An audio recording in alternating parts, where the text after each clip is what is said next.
को फतह कर लिया था। जैसे ही ईरान के बादशाह को पता चला कि मुसलमानों ने उनकी फौज को बहुत आसानी से हरा दिया है, तो उन्होंने एक नई 40,000 की फौज खालिद बिन वलीद की तरफ रवाना की। लेकिन खालिद बिन वलीद ने कुवैत फतह करते ही डायरेक्टली अपने स्पाइस जासूसों को पूरे इलाके अस्सलाम वालेकुम वरहमतुल्लाहि बरकातहू। उम्मीद है आप सब खैरियत से होंगे। मैं भी अल्हम्दुलिल्लाह अल्लाह का लाख लाख शुक्र एहसान खैरियत से हूँ। आज इंशाअल्लाह जिस वीडियो पर रिएक्शन देने आ रहे हैं तकोइस्तानी चैनल का नाम है और इनके चैनल का लिंक मैं डिस्क्रिप्शन बॉक्स में दे दूँगा। आप लोग उनका चैनल सब्सक्राइब करिएगा और मेरे वीडियो को एंड तक देखिएगा। दोस्तों ये सीरीज़ हम चला रहे हैं खालिद बिन वलीद के ऊपर, इसलिए ये सीरीज़ का 5वां पार्ट इंशाअल्लाह आज हम लोग देखेंगे।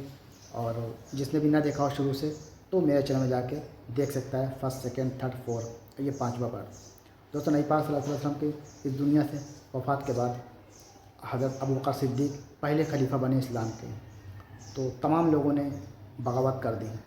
तो किस तरह से हज़रत अबू बकर सिद्दीक़ और अपने जनरल खालिद बिन वलीद की मदद से तमाम उन बागियों को रौंद डाला और इस्लाम को पहली बार मदीने से बाहर जाने का मौका मिला, क्योंकि इस्लाम एक सुपर पावर बनने की तैयारी में था और अल्लाह ताला भी मदद करता है सबकी। तो आइए जानते हैं खालिद बिन वलीद की ये 5वां पार्ट, आगे की कहानी पूरी जानते हैं। तो वीडियो को एंड तक ज़रूर देखा करिए दोस्तों, अच्छी लगा करे तो शेयर किया करिए और लाइक भी किया करिए। अपनी कीमती कमेंट बॉक्स में ज़रूर बताया करिए, क्योंकि दोस्तों वीडियो बनाने में बड़ा टाइम वक्त लगता है, पर तब जाके एक वीडियो बनती है। तो हमें सपोर्ट किया करिए, हमें वीडियो को शेयर करिए ताकि हमें मोटिवेशन मिले, हमारा हौसला बढ़े।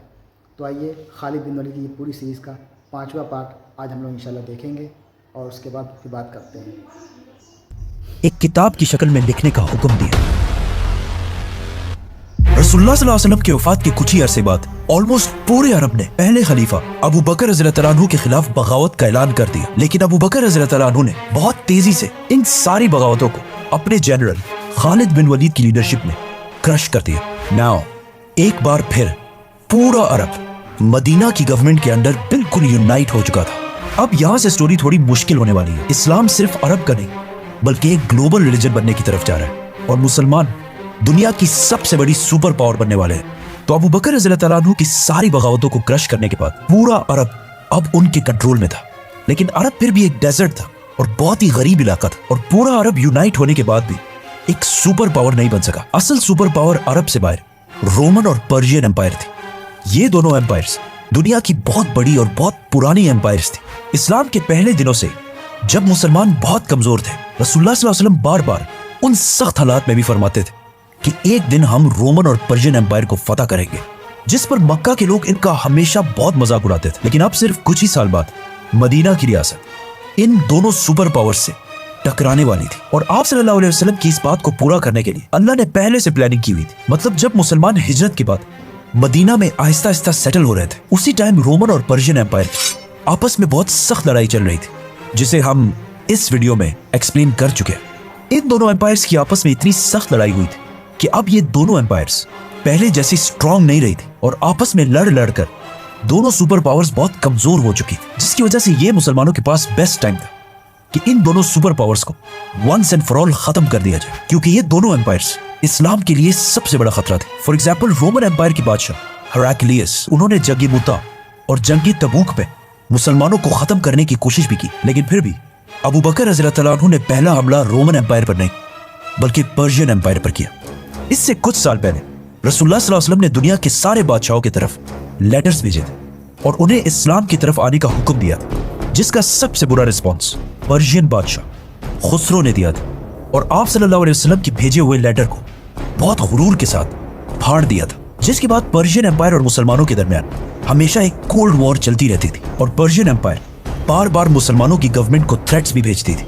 लेकिन आप सल्लल्लाहु अलैहि वसल्लम के लेटर को फाड़ने के बाद उसी पर्शियन बादशाह खुसरो के बेटे ने उसे कत्ल करके खुद पूरे ईरान का बादशाह बन गया। लेकिन कुछ ही अरसे बाद उस बेटे के आर्मी चीफ ने उसे तख्त से हटा दिया और खुद बादशाह बन गया। फिर बाकियों ने मिलकर उसे भी तख्त से हटा दिया और एक औरत को मलका बनाया, फिर उसे भी हटा दिया गया और उसकी जगह किसी दूसरे को लाया गया, फिर उसे भी हटा दिया गया। मतलब बिल्कुल थोड़े से अरसे में ईरान के 10 बादशाह बदले गए। इस सब की वजह से ईरान की गवर्नमेंट बाकी दोनों के मुकाबले में बहुत कमजोर हो चुकी थी। जिस तरह अगर आज हमारे मुल्क को देखा जाए तो पिछले कुछ ही सालों में पाकिस्तान में 7-8 प्राइम मिनिस्टर्स को थोड़े थोड़े अरसे के बाद बदला गया है। और in the same time India और बांग्लादेश में एक ही लीडर रहा है, जिसकी वजह से पाकिस्तान इन दोनों कंट्रीज से बहुत पीछे रह चुका है। उसी तरह पर्शियन एम्पायर भी अपने लीडर्स के बार बार चेंज होने की वजह से बहुत कमजोर हो चुका था, और इस बात का मुसलमानों के लीडर अबू बकर रज़ियल्लाहु तआला अन्हु को बहुत अच्छी तरह पता था।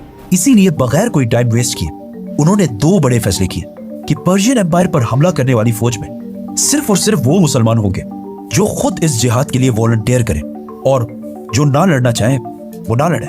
दूसरा फैसला ये कि उन्होंने अपने बेस्ट जनरल खालिद बिन वलीद को लेटर भेजा कि जंगे यमामा में मुसलमा को हराने के बाद वापस मदीना नहीं बल्कि अपनी फौज को लेकर पर्शियन एम्पायर की तरफ जाओ। तो खालिद बिन वलीद 18,000 मुसलमानों को लेकर पर्शियन एम्पायर ईरान की तरफ रवाना हुए। ईरान उस जमाने में बहुत बड़ा था। खालिद बिन वलीद जिस इलाके को फतह करने के लिए गए उसे आज के जमाने में कुवैत कहा जाता है, जहाँ बहुत सारे पर्शियंस और अरबी दोनों आबाद थे। जाने से पहले खालिद बिन वलीद ने पर्शियन जनरल को लेटर लिखा कि या तो इस्लाम कबूल कर लो और या जिजिया देने के लिए तैयार हो जाओ, वरना उसके बाद जो होगा उसके जिम्मेदार तुम खुद होगे, क्योंकि मैं तुम्हारी तरफ ऐसे मर्दों को लेके आ रहा हूँ जो मौत शहादत से इतनी ही मोहब्बत करते हैं जितनी तुम सारे अपनी जिंदगी से करते हो। लेकिन ऑफ कोर्स उन्होंने बात नहीं मानी, जिसके बाद खालिद उन सारों ने देखा कि मुसलमानों की फौज से ऑलमोस्ट 7 फुट का आदमी तलवार लेकर उनकी तरफ बढ़ रहा है, क्योंकि बॉडी के लिहाज से खालिद बिन वलीद को हजरत उमर का ट्विन समझा जाता है। मतलब कहा जाता है कि जब वो घोड़े पर बैठते थे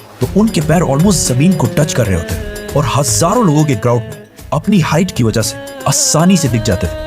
खालिद बिन वलीद रज़ियल्लाहु ताला उस पर्शियन जनरल से लड़ने गए, लेकिन पर्शियन फौज से अचानक 2 लोग आकर अपने जनरल के साथ मिल गए। लेकिन फिर भी खालिद बिन वलीद ने सिर्फ एक और मुसलमान की मदद के साथ इन तीनों को खत्म कर दिया, और इसी के साथ दोनों फौजों ने हमला कर दिया। पहले जंग थोड़ी सख्त हुई, लेकिन पर्शियन आर्मी बगैर किसी जनरल के लड़ रही, और सामने मुसलमान इंसानों की तारीख के सबसे बड़े जनरल्स में से एक खालिद बिन वलीद की लीडरशिप में लड़ रहे थे, जिसके बाद मुसलमानों ने उन्हें क्रश कर दिया और ये सारा इलाका फतह कर लिया। पर्शियन बादशाह ने मुसलमानों की तरफ एक और फौज भी भेजी, खालिद बिन वलीद, और मुसलमानों ने उन्हें भी खत्म कर दिया। और इस तरह ईरान का बहुत इंपॉर्टेंट प्रोविंस कुवैत अबू बकर रज़ियल्लाहु तआला अन्हु के कंट्रोल में आया, और पहली बार इस्लाम अरब से निकलकर एक ग्लोबल रिलीजन की तरफ जाने लगा।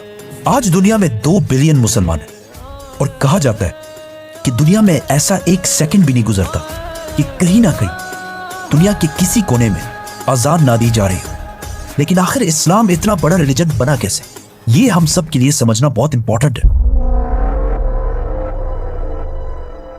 खालिद बिन वलीद को दुनिया का सबसे ग्रेटेस्ट जनरल समझा जाता है। नेपोलियन, अलेक्जेंडर द ग्रेट और जूलियस सीजर जिंदगी में कभी ना कभी कोई ना कोई जंग जरूर हार चुके हैं, लेकिन खालिद बिन वलीद दुनिया के वाहिद जनरल जो अपनी पूरी जिंदगी में कोई भी जंग नहीं हारा, और ये सिर्फ मुसलमान नहीं बल्कि पूरी दुनिया मानती है। और जंग के दौरान खालिद बिन वलीद की स्ट्रेटजीज और प्लानिंग को आज भी ऑक्सफोर्ड और हार्वर्ड जैसी यूनिवर्सिटीज में पढ़ाया जाता है। लेकिन खालिद बिन वलीद के जंगों में आखिर ऐसी क्या खास बात कि आज 1400 साल बाद पूरी दुनिया उन्हें याद करती? Let's find out.